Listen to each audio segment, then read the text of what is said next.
12 cycle की सवारी भगवान ही जानता है कि जब मैं किसी को साइकिल की सवारी करते या हारमोनियम बजाते देखता हूँ, तब मुझे अपने ऊपर कैसी दया आती है। सोचता हूँ, भगवान ने ये दोनों विद्याएं भी खूब बनाई हैं, एक से समय बचता है, दूसरी से समय कटता है। मगर तमाशा देखिए, हमारे भाग्य में कलयुग की ये दोनों विद्याएं ही नहीं लिखी गई। न साइकिल चला सकते हैं, न बाजा ही बजा सकते हैं। पता नहीं कब से यह धारणा हमारे मन में बैठ गई है कि हम सब कुछ कर सकते हैं, मगर ये दोनों काम नहीं कर सकते। शायद 1942 की बात है कि बैठे बैठे ख्याल आया, चलो साइकिल चलाना सीख लें। और इसकी शुरुआत यूं हुई कि हमारे लड़के ने चुपचाप ही यह विद्या सीख ली और हमारे सामने से सवार होकर निकलने लगा। अब आपसे क्या कहें, लज्जा और शर्म के कैसे कैसे ख्याल हमारे मन में उठे। सोचा, क्या हम ही जमाने भर में फिसड्डी रह गए हैं। सारी दुनिया चलाती है, जरा जरा से लड़के चलाते हैं, मूर्ख और गवार चलाते हैं। हम तो परमात्मा की कृपा से पढ़े लिखे हैं, क्या हम नहीं चला सकेंगे? आखिर इसमें मुश्किल क्या है? कूदकर चढ़ गए और ताबड़तोड़ पाँव मारने लगे और जब देखा कि कोई राह में खड़ा है, तब टन-टन करके घंटी बजा दी। न हटा तो क्रोधपूर्ण नेत्रों से उसकी तरफ देखते हुए निकल गए। बस यही तो सारा गुर है इस लोहे की सवारी का। कुछ ही दिनों में सीख लेंगे। हमने निश्चय कर लिया कि चाहे जो हो जाए, परवाह नहीं। दूसरे दिन हमने अपने फटे पुराने कपड़े तलाश किए और उन्हें ले जाकर श्रीमती जी के सामने पटक दिया कि इनकी जरा मरम्मत तो कर दो। श्रीमती ने कहा, कपड़ों में अब जान ही कहा है, जो मरम्मत करूं। ये तो फेंक दिए थे, आप कहाँ से उठा लाए? वहीं जाकर डाल आइए। हमने मुस्कुराकर श्रीमती जी की तरफ देखा। मुंह से कहा, तुम हर समय बहस न किया करो। आखिर मैं इन्हें ढूंढ ढांड कर लाया हूँ, तो ऐसे ही तो नहीं उठा लाया। कृपा करके इनकी मरम्मत कर डालो। मगर श्रीमती जी बोली, पहले बताओ, इनका क्या बनेगा? हम चाहते थे कि घर में किसी को कानो कान खबर न हो और हम साइकिल सवार बन जाए। इसके बाद जब इस विद्या के पंडित हो जाए, तब एक दिन जहांगीर के मकबरे जाने का निश्चय करें। घरवालों को तांगे में बैठा दे और कहें, तुम चलो, हम दूसरे तांगे में आते हैं। जब वे चले जाए, तब साइकिल पर सवार होकर उनको रास्ते में मिले। हमें साइकिल पर सवार देखकर उन लोगों की क्या हालत होगी। हैरान हो जाएंगे, आंखें मलमल कर देखेंगे कि कोई और तो नहीं। परंतु हम गर्दन टेढ़ी करके दूसरी तरफ लग जाएंगे, जैसे हमें कुछ मालूम ही नहीं, जैसे यह सवारी हमारे लिए साधारण बात है। झक मारकर बताना पड़ा कि रोज रोज तांगे का खर्च मारे डालता है, साइकिल चलाना सीखेंगे। श्रीमती जी ने बच्चे को सुलाते हुए हमारी तरफ देखा और मुस्कुराकर बोली, मुझे तो आशा नहीं कि आपसे यह बेल मड़े चढ़ सके। खैर, कोशिश करके देखिए। मगर इन कपड़ों का क्या करोगे? हमने जरा रोब से कहा, आखिर बाइसिकल से 1-2 बार गिरेंगे या नहीं? और गिरने से कपड़े फटेंगे या नहीं? जो मूर्ख हैं, वे नए कपड़ों का नुकसान कर बैठते हैं। जो बुद्धिमान हैं, वे पुराने कपड़ों से काम चलाते हैं। और हमारा ख्याल है, हम बुद्धिमान हैं, मालूम होता है। हमारी इस युक्ति का जवाब हमारी पत्नी के पास कोई न था, क्योंकि उन्होंने उसी समय मशीन मंगवाकर उन कपड़ों की मरम्मत शुरू कर दी। इधर हमने बाजार से जंबक के 2 डिब्बे खरीद लिए ताकि चोट लगने पर उसका उसी समय इलाज किया जा सके। इसके बाद जाकर एक खुला मैदान तलाश किया ताकि दूसरे दिन से साइकिल सवारी का अभ्यास किया जा सके। अब यह सवाल हमारे सामने था कि अपना उस्ताद किसे बनाएं। इसी उधेड़बुन में बैठे थे कि तिवारी लक्ष्मी नारायण आ गए और बोले, अम्मा, हो जाए एक बाजी शतरंज की। आज हम तुम्हें हराएंगे। हमने सिर हिलाकर जवाब दिया, नहीं साहब, आज तो जी नहीं चाहता, आज नहीं खेलेंगे हम। क्यों? यदि जी न चाहे तो क्या करें? यह कहते कहते हमारा गला भर आया। तिवारी जी का दिल पसीज गया। हमारे पास बैठकर बोले, अरे भाई, मामला क्या है? पत्नी से झगड़ा तो नहीं हो गया? हमने कहा, तिवारी भैया, क्या कहें? सोचा था साइकिल की सवारी सीख लें, मगर अब कोई ऐसा आदमी दिखाई नहीं देता जो हमारी सहायता करे। बताओ, है कोई ऐसा आदमी ख्याल में जो हमारा उस्ताद बनने के योग्य हो? तिवारी ने हमारी तरफ बेपसी की आंखों से ऐसे देखा मानो हमको कोई खजाना मिल रहा है और वे खाली हाथ रह जाते हैं। वे बोले, मेरी मानो तो यह रोग न पालो। अब इस अवस्था में साइकिल पर चढ़ोगे?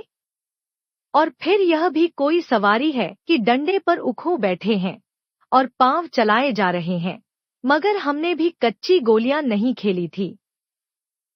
साफ समझ गए कि तिवारी ईर्ष्या की आग में फूंका जा रहा है। मुंह फैलाकर हमने कहा, भाई तिवारी, हम तो जरूर सीखेंगे, कोई आदमी बताओ। आदमी तो ऐसा है एक, मगर मुफ्त में नहीं सिखाएगा। फीस लेगा, दे सकोगे? कितने दिन में सिखा देगा? यही 10-12 दिनों में। और फीस क्या लेगा हमसे? औरों से 25 लेता है, तुमसे 20 ले लेगा हमारी खातिर। हमने सोचा 10 दिन में सिखाएगा और 20 रुपए लेगा। 10 दिन, 20 रुपए अर्थात 2 रुपए रोजाना, अर्थात 60 रुपए महीना, और वह भी 1-2 घंटों के लिए। ऐसी 3-4 ट्यूशनें मिल जाए तो 250-300 रुपए महीना हो गए। हमने तिवारी से तो इतना ही कहा कि जाकर मामला तय कराओ, मगर जी में खुश हो रहे थे कि साइकिल चलाना आ जाए तो एक ट्रेनिंग स्कूल खोल दे और 300-400 रुपए महीना कमाने लगे। इधर तिवारी जी मामला तय करने गए, उधर हमने यह शुभ समाचार जाकर श्रीमती जी को सुना दिया कि कुछ दिनों बाद हम एक ऐसा स्कूल खोलने वाले हैं जिसमें 300-400 रुपए महीने की आमदनी होगी और हम उस स्कूल में लड़कों को साइकिल चलाना सिखाएंगे। श्रीमती जी बोली, पहले आप तो सीख लो, फिर स्कूल भी खोल लेना। मैं तो समझती हूँ कि तुम सीख ही ना सकोगे, दूसरों को सिखाना तो दूर की बात है। हमने बिगड़कर कहा, यह तुम्हें बड़ी बुरी आदत है कि हर काम में टोक देती हो। हमसे बड़े बड़े सीख रहे हैं तो हम क्यों नहीं सीख सकेंगे? और पहले तो शायद सीखते या न सीखते, मगर अब तुमने टोका है, तब जरूर सीखेंगे। तुम भी क्या कहोगी? श्रीमती जी बोली, मैं तो कहती हूँ तुम हवाई जहाज चलाओ, यह बाइसिकल क्या चीज है? पर तुम्हारे स्वभाव से डर लगता है, एक बार गिरोगे तो देख लेना बाइसिकल वहीं फेंक फांक कर भाग आओगे। इतने में तिवारी ने बाहर से आवाज दी।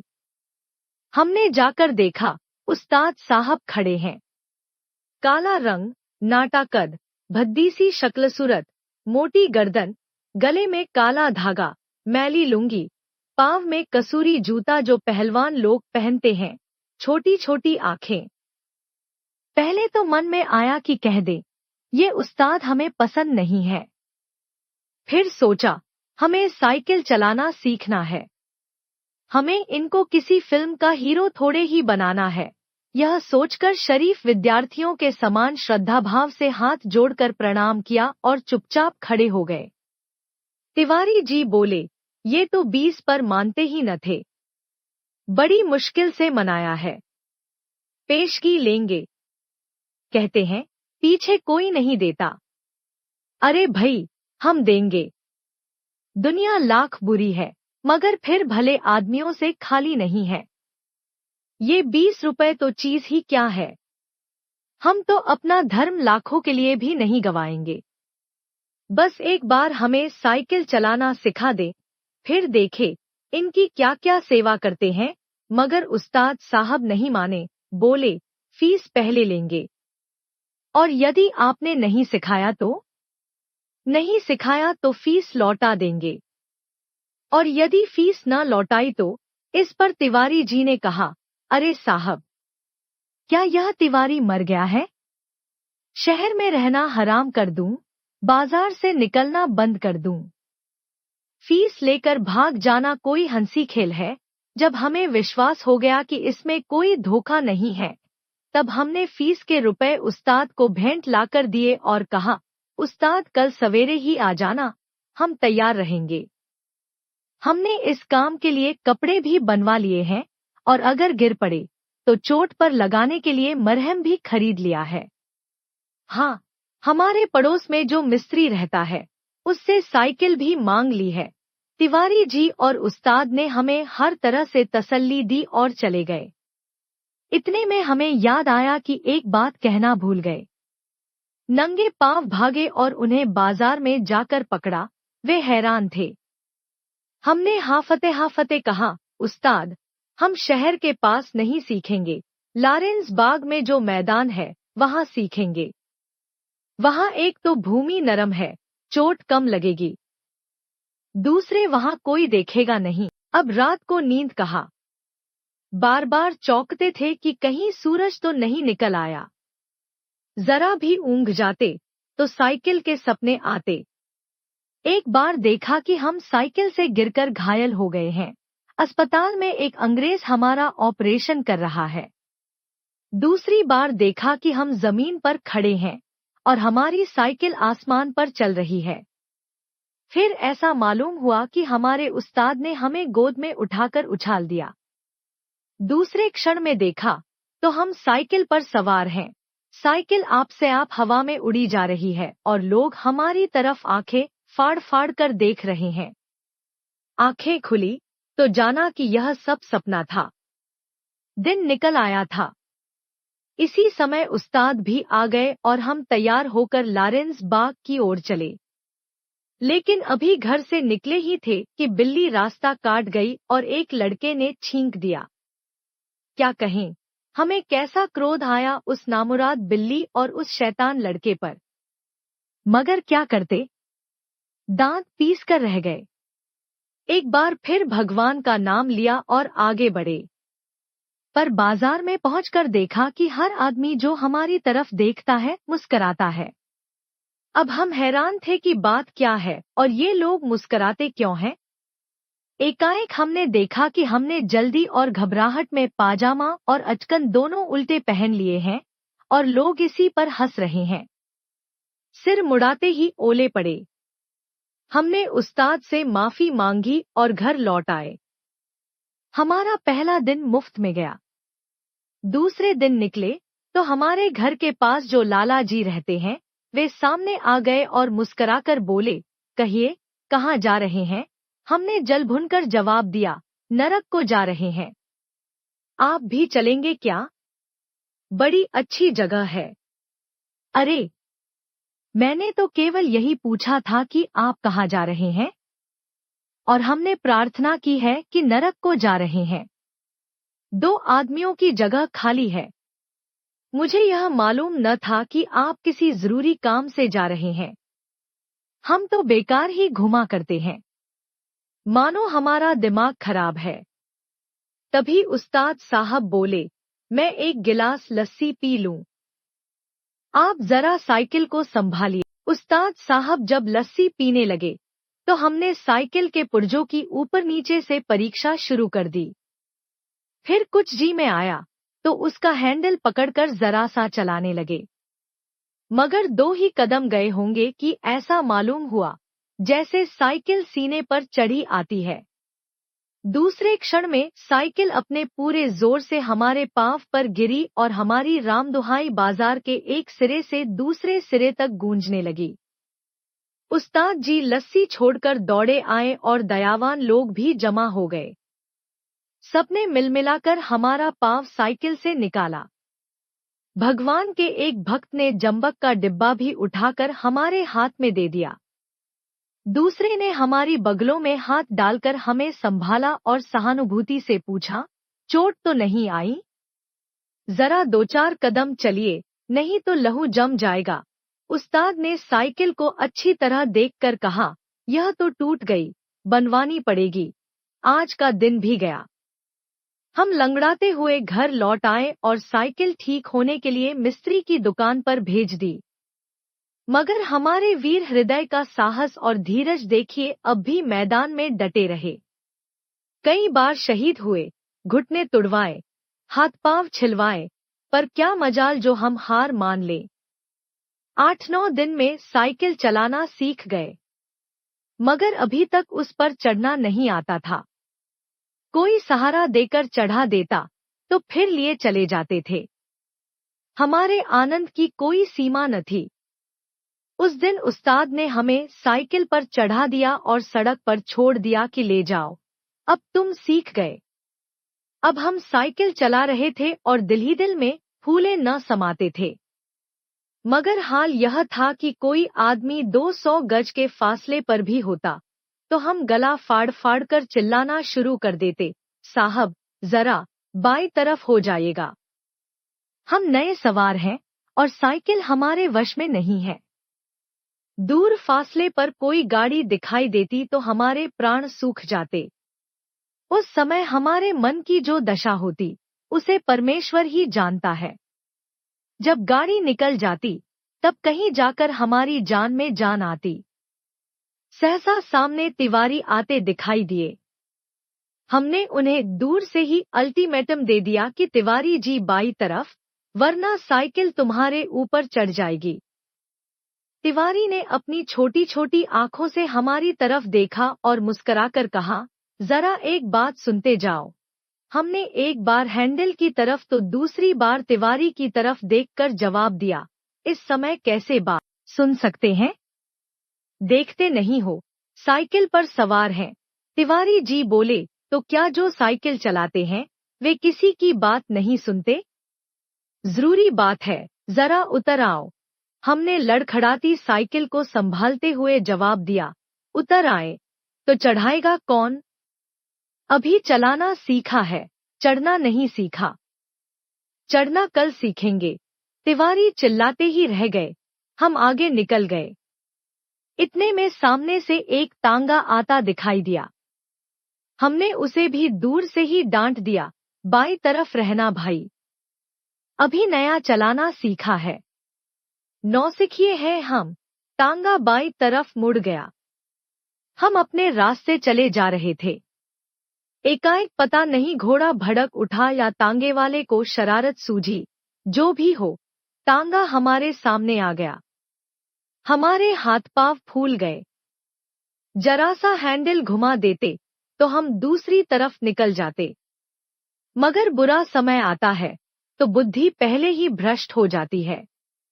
उस समय हमें ख्याल ही नहीं आया कि हैंडल घुमाया भी जा सकता है। उस समय हमें ऐसा मालूम हुआ कि विधाता ने हमारी साइकिल के लिए वही रास्ता नियत कर दिया है जिस पर तांगा आ रहा है। क्षण भर में हमारे जीवन की सारी घटनाएं हमारी आंखों में फिर गई और दूसरे क्षण में हम और हमारी साइकिल दोनों तांगे के नीचे। जब होश में आए तो अपने घर में थे। हमारी देह पर न जाने कितनी पट्टियां बंधी थी। हमें होश में देखकर श्रीमती जी ने कहा, क्यों, अब क्या हाल है?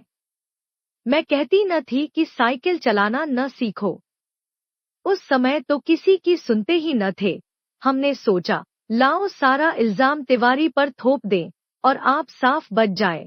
कहा, यह सब तिवारी की शरारत है।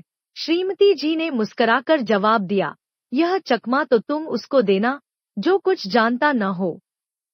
उस तांगे पर मैं ही तो बाल बच्चों को लेकर घूमने निकली थी कि चलो सैर भी कराएंगे और तुम्हें साइकिल चलाते भी देख आएंगे। हमने लाजवाब होकर आंखें बंद कर ली। इस दिन के बाद फिर कभी हमने साइकिल को हाथ नहीं लगाया।